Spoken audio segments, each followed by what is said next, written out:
Hi, I'm Dr. Jonathan Snyder. I'd like to take a moment to talk a little bit about the technical excerpt for the 2025 Nevada All-State Honor Band auditions that you just heard me play.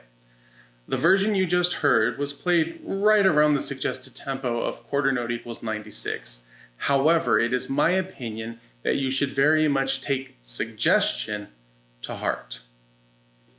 Quarter note equals 96 does not sound like a terribly fast tempo, but when virtually the entire etude is 16th notes and 32nd notes, it can feel very, very fast. Consider instead reaching for a tempo somewhere between quarter equals 75 and quarter equals 85. That is more than fast enough to show off your technical prowess and is a much more accessible tempo. Now, when you're playing this, pay attention to the marking at the beginning marked Leggiero, which means lightly, and you do need to keep your articulations light. Otherwise, it's going to bog down your performance and it's going to bog down your tempo, and it's just going to make it hard to keep articulating consistently if you're playing with a very hard tongue. Also, watch the dynamics. Use them to shape the music. And be musical. Yes, this is a technical etude. Yes, there are lots and lots of notes, but that doesn't mean that you can't play it musically.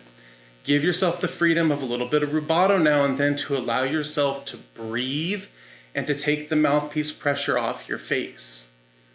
Especially after longer notes or longer rests, and yes, I understand most of the rests are very short, or you might have that 8th note plus a 32nd type rest. Just a little bit of pressure off your face will really, really help with endurance to getting to the end of this etude.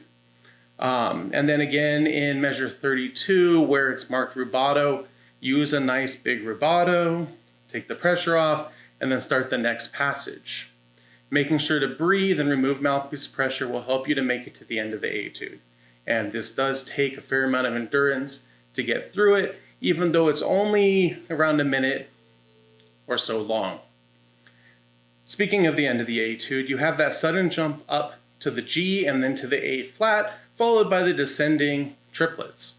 Personally, I like to use the second valve on the B flat side of the horn for the A flat, because for me, that's the most in tune and stable fingering for that note.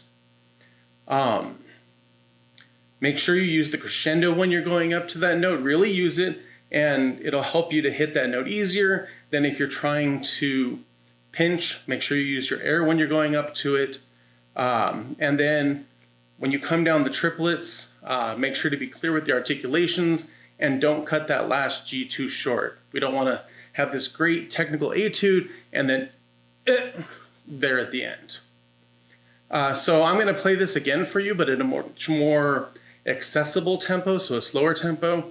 However, before I do, I would like to give a shout out to Dr. Natalie Higgins up at the University of Nevada in Reno.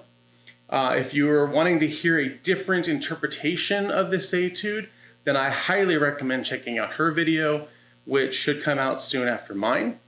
I've listened to her recording and it is absolutely fabulous. I will put a link for that once hers goes up, and I'll put it in the description below. For now, practice slowly, practice deliberately, use a metronome, and have a listen to this slower version. Yes, fast is fun, but make sure you play it at a tempo where you can show off your best playing.